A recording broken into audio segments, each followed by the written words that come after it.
Véritable success story de la radio Espace Guinée, les Grandes Gueules, détentrices des meilleurs scores radio en Guinée de la meilleure émission talk show, a donné le créneau horaire du départ au bureau et du retour à la maison, récoltant depuis des années consécutives le titre d'émission la plus écoutée en Guinée, toutes catégories confondues.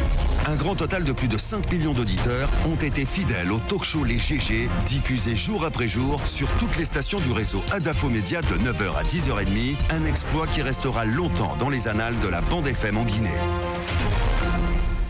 Merci de nous rejoindre dans la deuxième partie de cette émission. Vous êtes du côté de Denguiraï. Vous nous regardez à la télévision tous les soirs à 22h30. Vous avez accès à cette émission.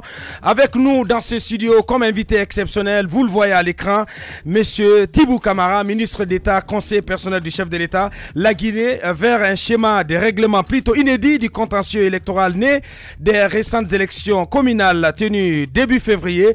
En effet, suite aux contestations et levées de boucliers suscitées par les résultats ayant sanctionné ces élections, tels que ces résultats ont été livrés par la CENI. Le pouvoir en place a dû recourir au comité de suivi de l'accord politique du 12 octobre 2016, à charge pour ce comité de trancher donc le différend électoral. D'ailleurs, il faut dire que la phase de dépôt des réclamations portées par les uns et les autres a été ouverte hier mardi. Vers quel scénario de règlement s'achemine-t-on?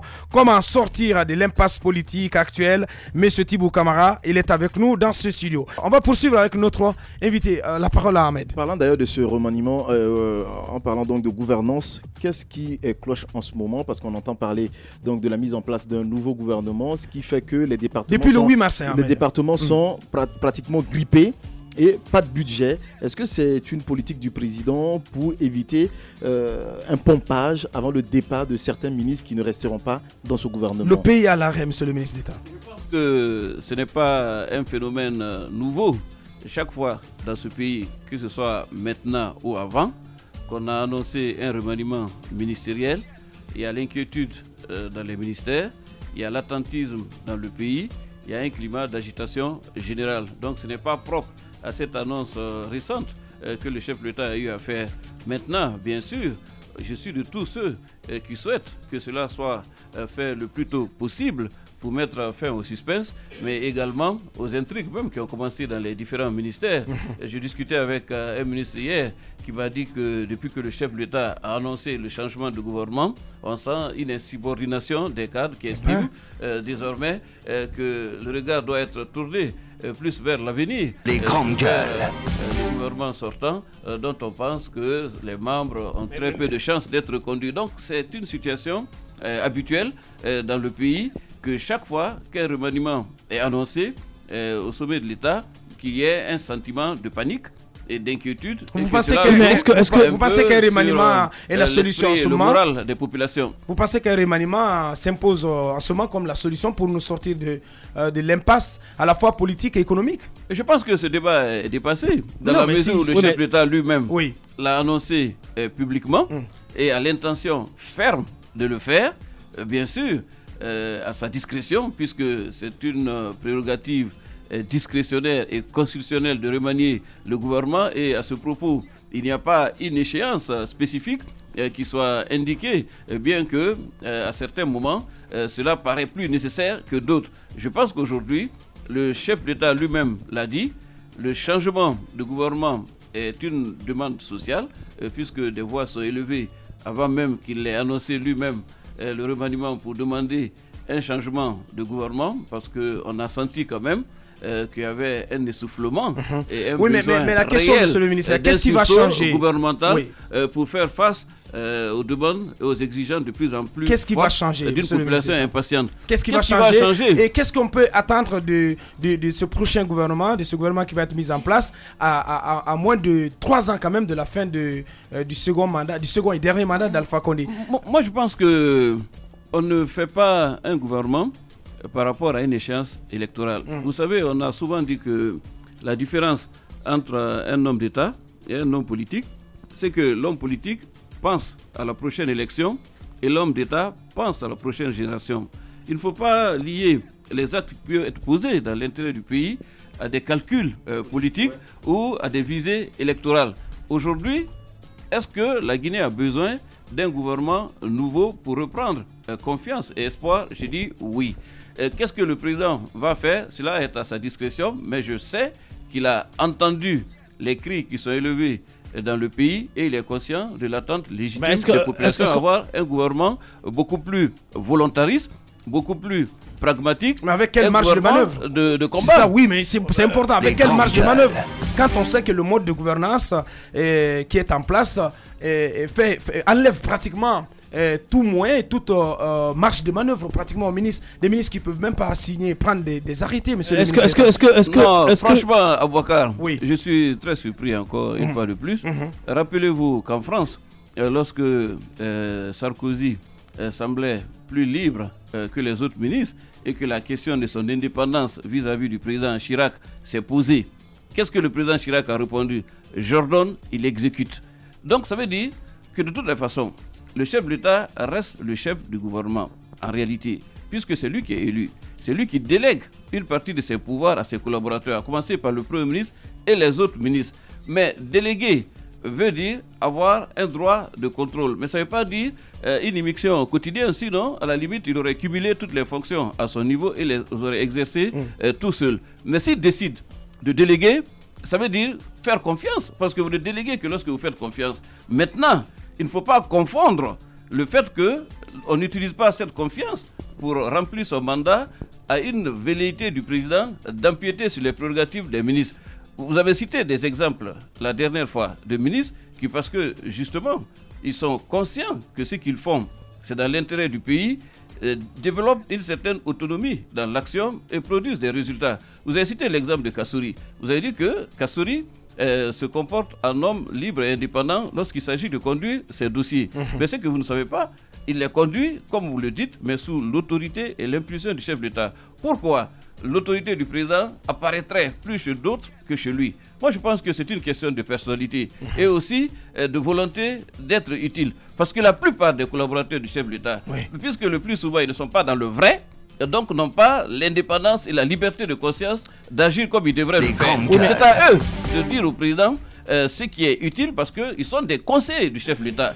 Et à partir du moment où il leur délègue une partie de ses responsabilités et de ses pouvoirs, ça veut dire qu'il consent à ce qu'ils soient plus ou moins scrupuleux dans le travail qu'ils ont à faire. Parce que l'indépendance vient avec la responsabilité. La liberté vient avec la responsabilité. Mais lorsqu'on n'est pas capable d'assumer ses responsabilités, on cesse d'être un homme libre. Mais oui, mais est-ce que cette ingérence n'est pas sous-jacente, monsieur le ministre? La question que je voulais poser, c'est celle de savoir aussi cette façon de perdurer le suspense depuis l'annonce le 8 mars de la mise en place d'un nouveau gouvernement qui joue évidemment sur la performance de l'administration, puisque vous-même vous parlez d'insubordination dans certains ministères.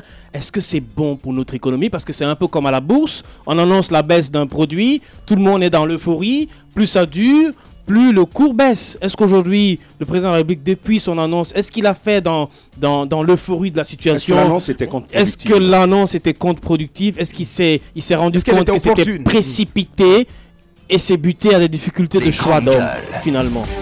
Non, moi je pense qu'un chef d'État, avant de dire quelque chose, ça suppose qu'il ait déjà réfléchi.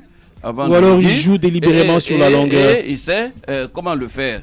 Je voudrais vous rassurer que le président Alpha Condé, à partir du moment où, sur la place publique, il a annoncé son intention de procéder à un remaniement ministériel, c'est vrai que c'est sa volonté personnelle. Mais à partir du moment où l'annonce a été faite, en plus de sa volonté personnelle, ça devient une responsabilité publique. Parce qu'à le faire, il sera jugé sur son crédit et son honneur parce qu'il s'est engagé devant la nation à le faire volontairement. Personne ne l'a forcé à le faire, puisqu'une fois de plus, le remaniement ministériel est une prérogative constitutionnelle et un pouvoir discrétionnaire du chef de l'État. Ce n'est pas une élection à laquelle on s'attend, ce n'est pas quelqu'un qui peut le forcer à le faire. Il l'a dit, il le fera. Maintenant, il a dit aussi dans quelles conditions il voudrait le faire. Ça, c'est une démarche que chacun peut le retard est dû à quoi? Ou approuver. Le retard, il est dû à quoi? Non, moi je ne parlerai pas de retard parce qu'il n'y a pas une échéance qui a été fixée. Oui, bien sûr. On parle de retard parce qu'il y a une date qui a été fixée et qui n'a pas été respectée. Alors l'attente est due à quoi? Lorsqu'on n'a pas donné une échéance précise, on ne peut pas parler de retard. À la limite, on peut parler de lenteur. Oui, lenteur. Donc, alors la lenteur est due à quoi? Moi, je pense que le président de la République, lorsqu'il a annoncé la décision de remanier le gouvernement, il a dit dans quelles conditions il voudrait le faire. Il a dit qu'il voudrait ouvrir des consultations pour ne pas être isolé dans la prise de décision, mais aussi pour pouvoir prendre en compte le plus possible l'attente populaire. Parce que je vais vous dire, ce gouvernement, c'est vrai, ce n'est pas le premier qui a été fait par le président Alpha Condé. Mais compte tenu du contexte de notre pays, ce gouvernement est plus attendu que les autres qu'il a eu. Mais les consultations ne sont pas finies. Je pourrais même dire que l'erreur n'est pas permise dans ce gouvernement, tant l'espoir est immense au sein de notre opinion et les attentes sont importantes dans le pays.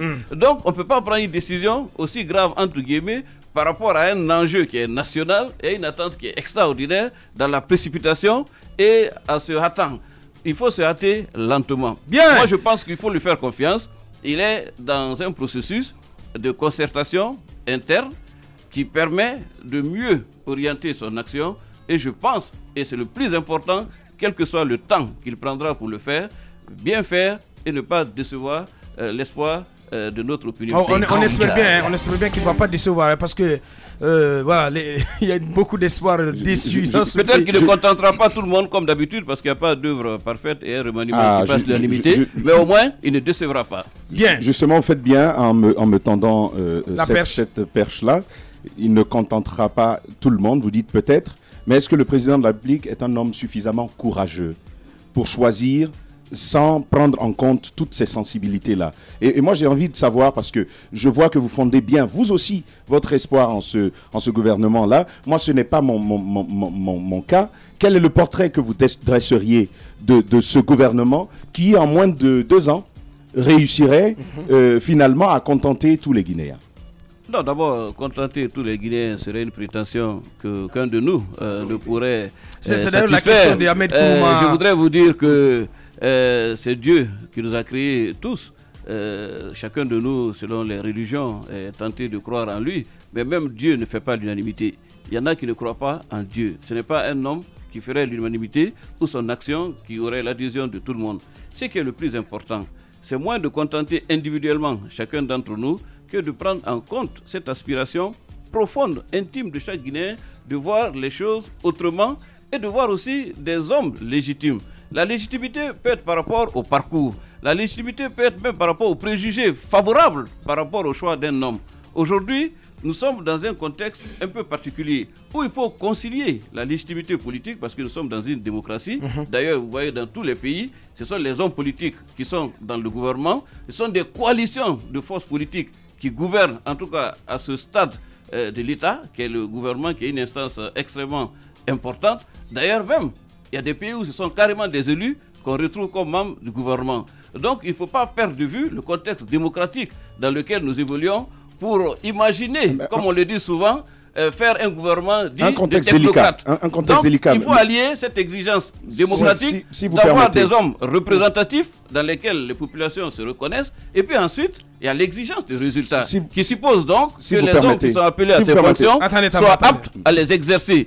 Et moi, je ne suis pas de ceux qui croient que la compétence technique est inconciliable avec l'assise politique ou sociale. Il y a des hommes compétents et légitimes dans le pays et je pense que le chef d'État fera un choix qui prendra en compte ces deux exigences parce que cela dépendra le niveau d'adhésion à l'acte qui va poser. Justement, pour revenir à ce portrait robot-là, on a eu depuis 2010 des cadres qui ont fait l'unanimité, qui ont suscité beaucoup d'enthousiasme auprès de la population guinéenne. Mais à la fin, en posant la question du portrait de ce type de gouvernement qui sortirait de l'ordinaire, j'ai voulu naturellement soulever la question du président de la République lui-même et de ses habitudes en termes de gouvernance. Est-ce qu'il n'est pas un peu trop écrasant, trop présent sur cette équipe gouvernementale? Et si finalement le problème c'était lui? Bien. Moi je pense qu'il ne faut jamais se retrancher derrière l'autorité ou le leadership très fort d'un chef de l'État pour invoquer les limites qu'on a soi-même ou les faiblesses qu'on montre dans le mandat qui nous a été confié. C'est un fait, encore une fois de plus. C'est un fait. Je vais vous dire, c'est dans tous les pays du monde, ce sont les chefs d'État qui remanient les gouvernements. Dans tous les pays du monde, quand on prend le cas du Premier ministre, excessive du chef d'État dans les affaires gouvernementales.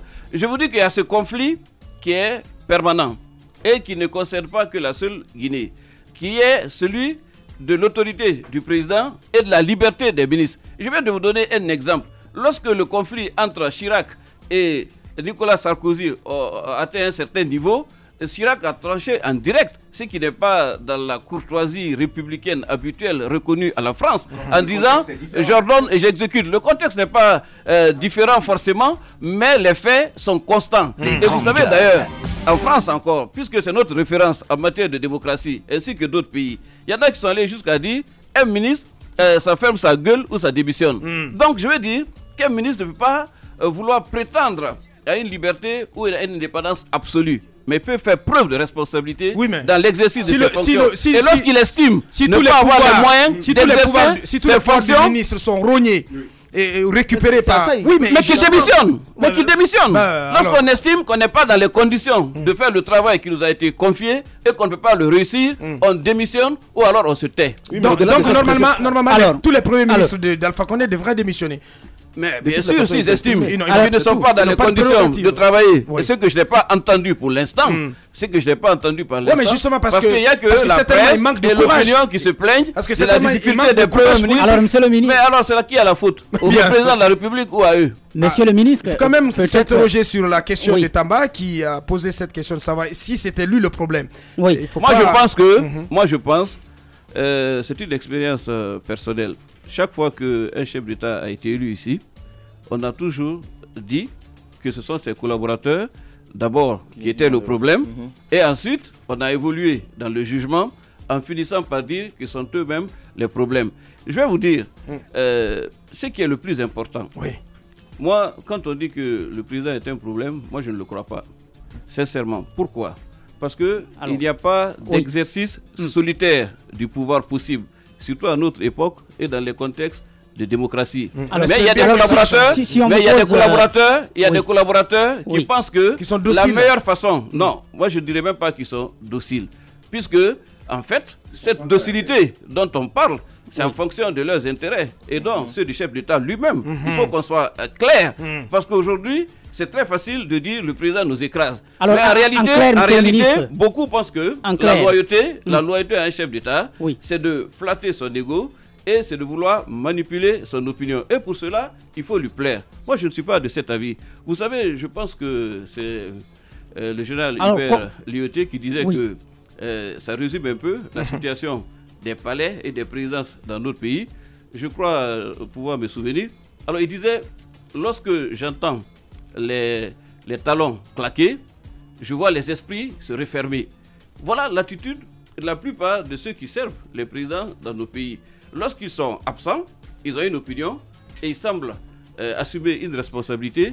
Mais lorsqu'ils sont présents, on a affaire à d'autres hommes. Maintenant, finalement, qui trompe qui? Ce sont les collaborateurs qui trompent le président ou c'est lui qui les trompe? Posez-vous la question.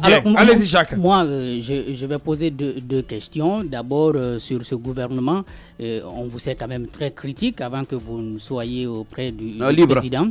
Alors, je voudrais bien savoir... Libre et critique à la fois. Je voudrais bien savoir... D'accord, si critique est une forme de manifestation de liberté. Comment est-ce que vous expliquez, monsieur le ministre, l'inefficacité de ce gouvernement? Parce que le président de la République, à un moment donné, s'est rendu compte et il a dit à tout le monde qu'il va mettre en place un gouvernement qui est à l'écoute de la population. Ça veut dire donc que celui qui était là avait un problème.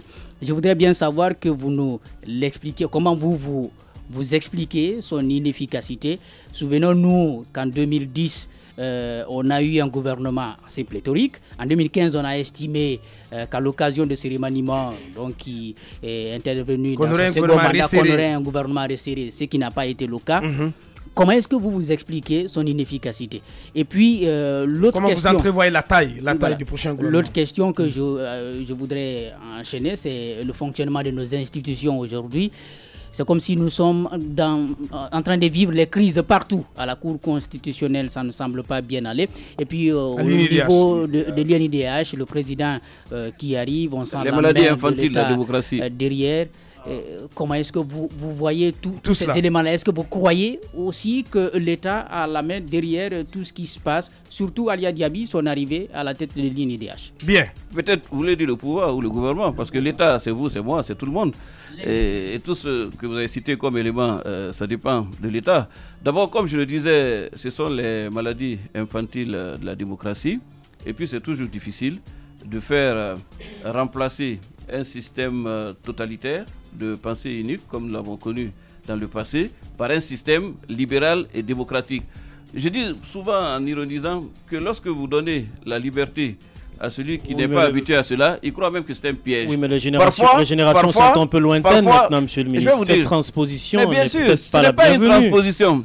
Et je suis en train de te dire que la Guinée a connu une mutation extraordinaire qui se traduit aujourd'hui par un éveil des consciences, par une expression plus libre des idées et des opinions. Cela, il faut le saluer, parce que c'est une génération de Guinéens. Mais il y a aussi une autre génération qui est d'une autre époque, qui a du mal à comprendre les frémissements et la violence de la liberté et de la démocratie, et qui parfois se montre nostalgique de cette période où on disait l'État est fort, où les libertés étaient soumises à un ordre et à une discipline donnée. Et aujourd'hui, ces deux générations cohabitent dans l'État, dans la société, et ça complique parfois la mutation vers une société nouvelle. Moi, je pense qu'on peut créer autant d'institutions que nous voulons. Nous pouvons affirmer tous les principes de démocratie, toutes les valeurs de la République, si nous n'avons pas d'hommes d'honneur, ayant un sens élevé du devoir et de la responsabilité, et patriotes, et qui travaillent dans une perspective d'histoire, pas pour l'intérêt immédiat ou pour sembler plaire, alors qu'en réalité, ça ne l'est pas, c'est juste pour manipuler.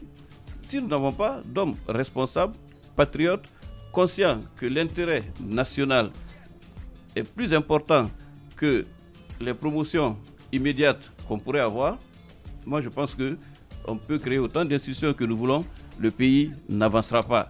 La Guinée n'a pas besoin d'institutions, puisqu'on en a eu chaque fois, on en a encore davantage aujourd'hui, mais la Guinée a besoin d'hommes responsables et patriotes, qui privilégient l'histoire au présent. Allez-y, Ahmed. Oui, mais d'hommes responsables, mais parfois, on sait comment ça se fait, les successions, les tests ne sont pas du tout respectés quant à l'attribution des différents postes. Mais au-delà de cette question que vous avez signalée, il y a aussi la mise en place de la haute cour de justice, la cour constitutionnelle qui a donc donné un délai de 4 mois au président et à l'Assemblée nationale. Voilà une preuve que les institutions fonctionnent, puisque la cour constitutionnelle a fait injonction de mettre en place un organe qui est prévu dans la Constitution. Donc on revient au sens de la responsabilité des hommes chargés d'animer les institutions. Oui, est-ce qu'on a... Vous pensez que le président va s'y plier? Non, le président est le garant du respect de la Constitution et des lois de la République. Si vous vous rappelez, il prête serment sur la Constitution. Alors, votre question devient inutile? Non, elle n'est pas inutile. La question est importante. La question est pas inutile. Est-ce que vous pensez c'est une première quand même. Absolument, c'est là l'intérêt de la question. Moi, je vous dirais que le chef d'État ne sera pas le premier à violer les lois et les textes de la République, dans la mesure où, au-delà de sa volonté personnelle, c'est un serment solennel. Pourquoi ce retard de mettre en place l'institution? Vous venez de dire quelque chose d'extraordinaire. C'est que le pays n'a jamais connu la sérénité et la confiance nécessaire à faire quoi que ce soit. À peine on sort de ceci, qu'on entre dans cela. Vous venez de dire, parce que ça c'est un exemple parmi tant d'autres, même le cycle des élections. Oui, mais est-ce que c'est pas à la date qui est prévue, c'est parce que justement l'environnement souvent est-ce que c'est pas par certaines situations monsieur, ne permet pas monsieur le ministre, permettez-moi de poser cette question. Permettez-moi de l'État et de chacun d'entre nous. Permettez-moi de poser cette question parce que vous parlez des difficultés que nous traversons liées à un certain nombre de parcours que moi je veux directement concilier avec la faiblesse des institutions et le manque de certaines institutions. Est-ce qu'aujourd'hui, c'est de la volonté du président de la République, à un moment donné, de ne pas vouloir la mise en place de cette cour constitutionnelle quand on sait le poids de l'institution? Et d'ailleurs, les autres institutions ont été mises en place. Et je voudrais vous dire, ce que je voudrais vous dire, aussi fort soit-il, la volonté du chef de l'État dans une démocratie dont nous avons fait le choix ne peut pas s'imposer par rapport à la force de la loi et à l'autorité des institutions. C'est aussi clair que ça. Bien. On va essayer de progresser dans cette émission, Ahmed. Peut-être une dernière question sur le gouvernement avant de passer au contentieux. Je voudrais... le choix du pour le gouvernement. Pour le gouvernement. Oui, c'est le choix du Premier ministre. Tout à l'heure, il a parlé de l'efficacité. Moi, je ne parlerai pas de l'efficacité. Le gouvernement fait ce qu'il peut dans les conditions qui sont les siennes. Si on était satisfait chaque fois et de tout le monde, il y aurait de remaniement nulle part au monde. On constitue une équipe et au fur et à mesure, on regarde ce qui va moins bien et ce qui ne va pas et on procède aux changements nécessaires.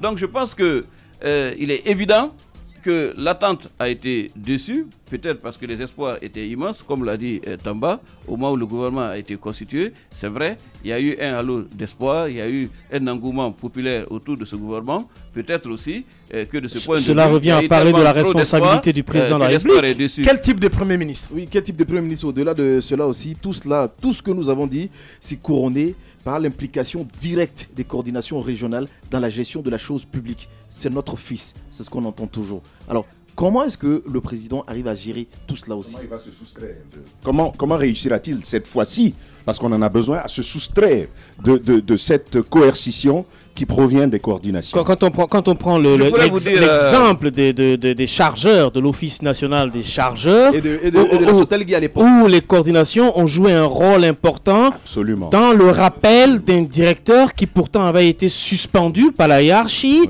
et bouté dehors par les travailleurs de la direction. Avant de répondre à la question, je voudrais en poser une.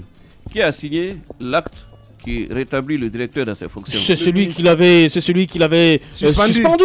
Alors pourquoi vous pointez du doigt les coordinations? C'est parce qu'il y a eu négociation. Attendez, je vais faire un simple. Il y a eu pression des coordinations. Est-ce que vous connaissez un seul pouvoir au monde, quelle que soit sa nature, qui ne soit pas soumis à une pression ou qui ne subisse pas une influence? Justement, l'honneur des dirigeants, c'est de faire ce qui est juste et utile et qui s'inscrit dans la cause nationale plutôt que de plaire à des groupes d'intérêt ou de pression. Monsieur le ministre, vous estimez que l'Office national des chargeurs, qui est une institution qui a été accusée ou dans laquelle il y a eu d'énormes détournements de fonds et que le directeur, sur base de ces accusations, a été suspendu, qu'il y ait pression sur la hiérarchie pour amener le même directeur sans qu'il n'y ait éclairci sur les différents griefs qui lui ont été portés. En plus que Malado Kaba, la ministre de l'économie et des finances, avait demandé des justificatifs. Pendant un mois, rien ne s'est passé. Rien du tout. Et c'est là aussi l'intérêt de la question qu'on posait tantôt. Est-ce que le président de la République est suffisamment courageux? Parce que quand même, c'est lui qui a ordonné, qui est lumière sur le cas de, sur le cas de l'Office guinéen des chargeurs. Je réponds rapidement. D'abord, on n'y comprend plus rien. On ne peut pas reprocher à quelqu'un qui a fait 40 ans d'opposition et qui a connu toutes les épreuves qu'il a connues de ne pas être courageux. Cela ne serait pas juste, parce qu'il faut être honnête. On ne peut pas avoir fait 40 ans d'opposition dans les conditions où il l'a fait, avec toutes les épreuves qu'il a connues, y compris la prison qu'il a faite ici, et lui reprocher de ne pas être courageux. Cela ne serait pas juste. Non, j'en viens. Maintenant, ce qui est le plus important, si c'est comme vous le dites, parce que je ne suis pas au courant de ce dossier dans les moindres détails, mais je vous concède que si c'est comme vous le dites, c'est un dysfonctionnement grave. Voilà. C'est un dysfonctionnement grave.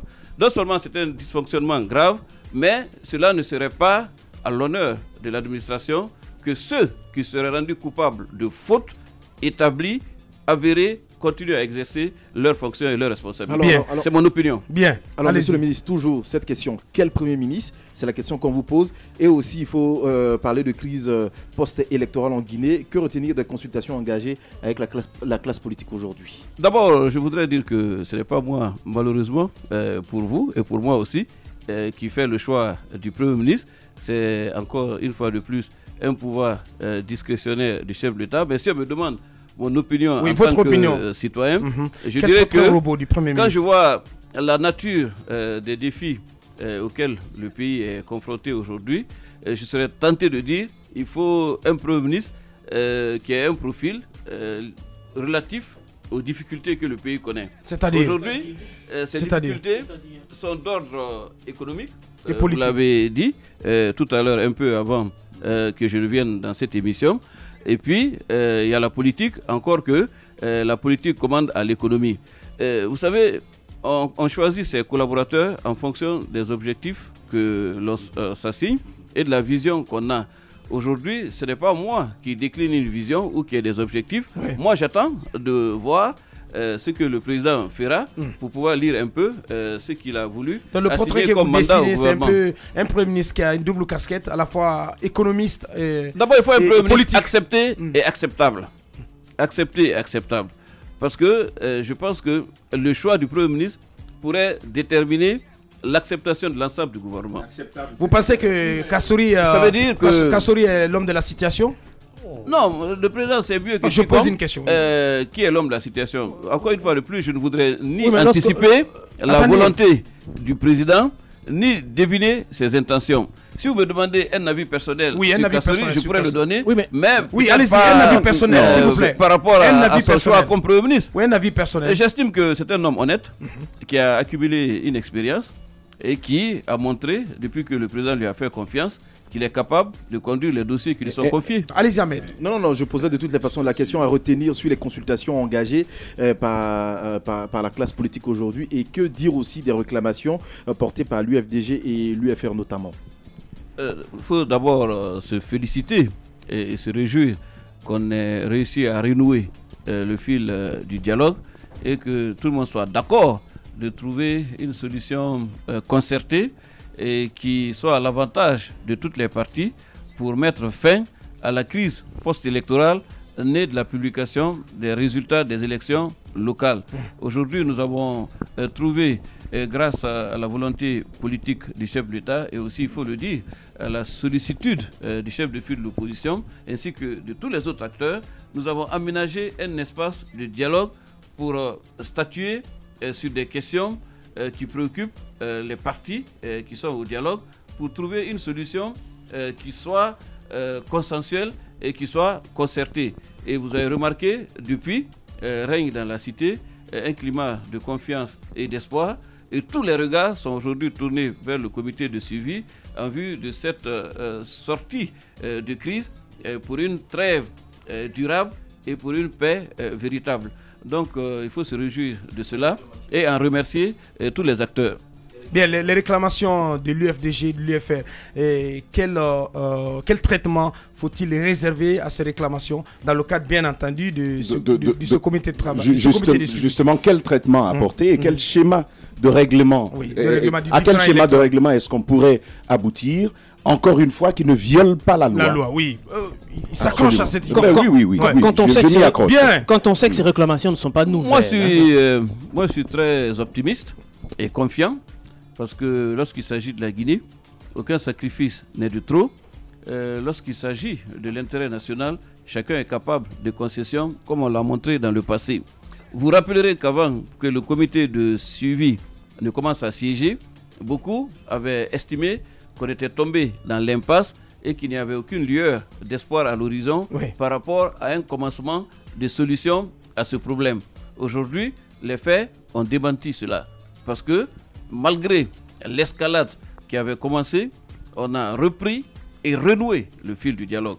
Le deuxième élément, je suis convaincu que si c'était pour que chacun aille défendre ses positions, le dialogue n'aurait pas été nécessaire. Si on accepte le principe de se rencontrer et discuter, ça veut dire que chacun est prêt à faire évoluer sa position pour qu'on aille vers une solution consensuelle. Je voudrais rassurer Tamba que le mandat qui a été donné au comité de suivi est de trouver une solution politique ou des solutions.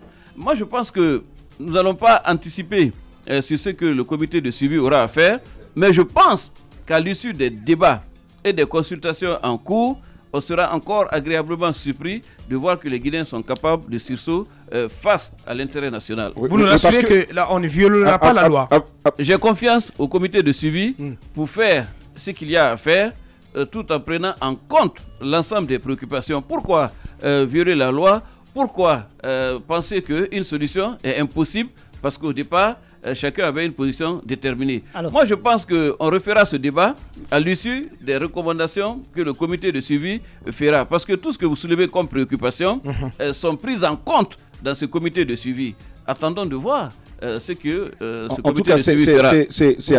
On l'attend, comme vous savez, depuis plusieurs moments déjà. On vous a entendu tout à l'heure, vous parliez, chacun avait ses positions, sauf que la complexité, la particularité de cette situation, c'est qu'il y a une position, celle de la mouvance, il y a la position de l'opposition, mais il y a celle de la loi aussi qui existe, et c'est là toute la complexité de la situation que nous traversons. Et le risque, c'est qu'en voulant éviter une crise, que la crise ne perdure, on crée encore une fois un précédent qui va risquer à l'avenir de nous ressurgir à la figure. Vous faites un commentaire d'une décision qui n'a pas encore été prise. Qu'en sais-tu? Si on va violer la loi, si on va aller vers une solution autre que ce que vous craignez, ou alors il n'y aura peut-être pas d'impératif à aller vers tout ce que vous dites, parce que ceux qui sont là-bas, je leur fais confiance. Alors, je sais qu'ils on va pour prendre en compte l'ensemble des préoccupations dans l'intérêt de notre pays. On va aller très pas rapidement. de juger En et je 3 ne minutes commande avant pas de passer aux un rubriques. acte ou une solution Alors, qui ne serait pas encore arrivée. L'autre question, puisque quand le président Condé a reçu Seloudane Diallo, ils ont parlé également de la CENI et du fichier électoral. Mais il y a un autre élément qu'on n'évoque pas bien souvent, mais qui me semble important, c'est la tenue des législatives cette année. Le mandat de ce Parlement, de cette législature, prend fin donc en 2018. Mais déjà, on est en train de discuter encore de la mise en place des conseils communaux. Est-ce que ça vous inquiète ? Est-ce que ça vous dit aussi que ce genre de discussion devrait permettre d'amener la CENI à respecter ce calendrier-là, au risque de se retrouver en 2019 avec un Parlement voilà. Non, je pense que, sous réserve de contrôler, que dans le nouveau code électoral, il a été dit que la nouvelle Assemblée doit être mise en place avant la prochaine session des lois, pas celle qui doit s'ouvrir au mois d'avril. Et je pense que la prochaine session des lois, en dehors de celle qui est en cours, en avril 2019. C'est en avril 2019. Je pense que c'est à cet horizon que la loi nouvelle, en tout cas, aurait prévu que le nouveau Parlement, au plus tard, soit mis en place. Donc on dispose encore de temps pour faire toutes les réformes nécessaires pour aller dans les meilleures conditions de confiance et de sérénité à ces consultations prochaines. Impérativement, la nouvelle loi sur la CENI doit être adoptée dans le courant de cette session des lois qui s'est ouverte. Et je pense que le communiqué qui a été publié à l'issue de la rencontre entre le chef de l'État et le chef de file de l'opposition est assez explicite et clair pour ne pas laisser l'ombre du moindre doute. Il a été clairement dit que la nouvelle CENI doit être mise en place avant les prochaines élections législatives. Le front des candidats indépendants dirigé par Madame Domani Doré réclame dans les grandes causeries que le président de la République a commencé avec... c'est une façon de parler. Dans les médias. A commencé avec les acteurs politiques et les acteurs économiques.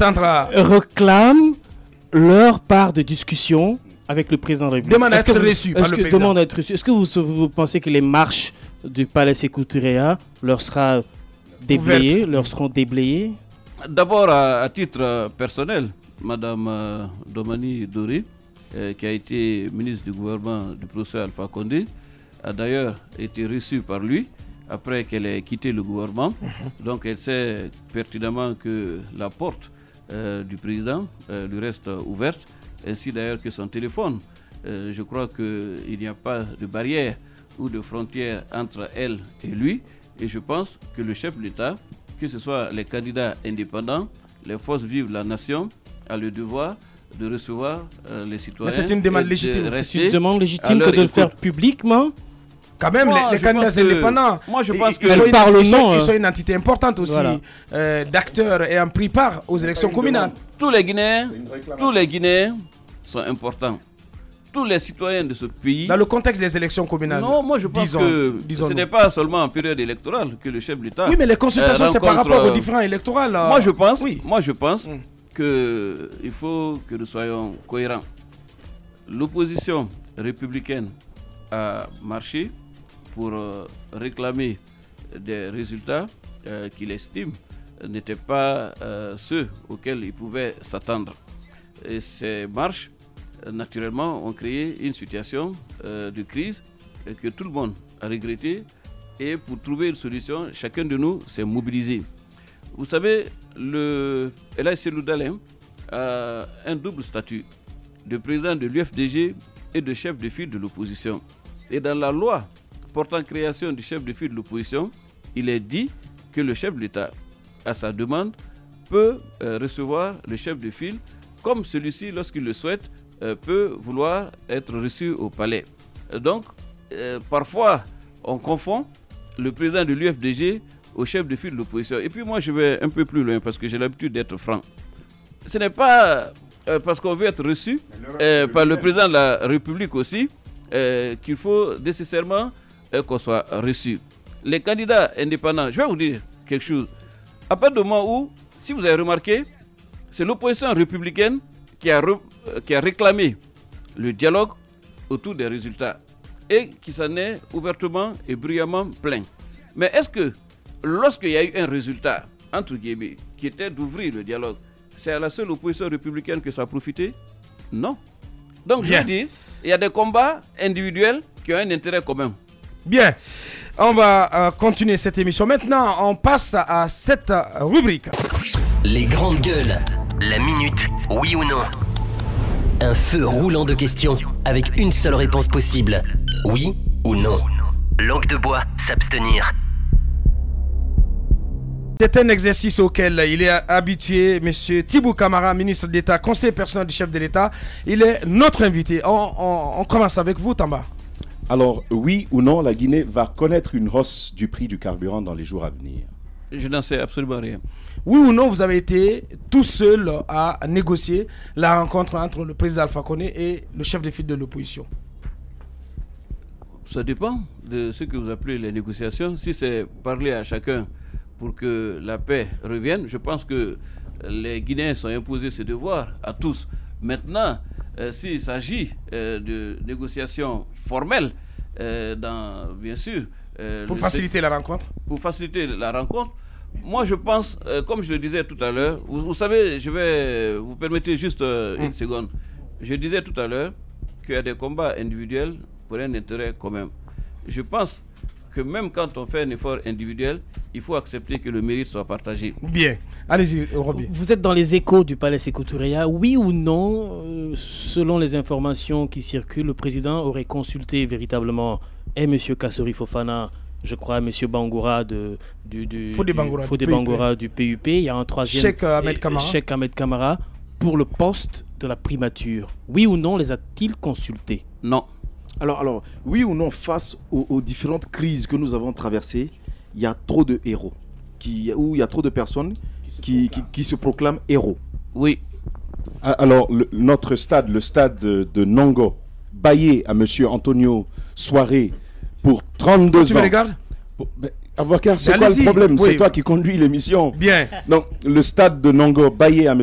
Antonio Soiré pour 32 ans et pour défaut de paiement de 54 milliards seulement.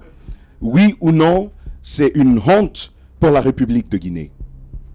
Moi, je pense que, d'abord, le stade, c'est une infrastructure publique qui est du portefeuille de l'État.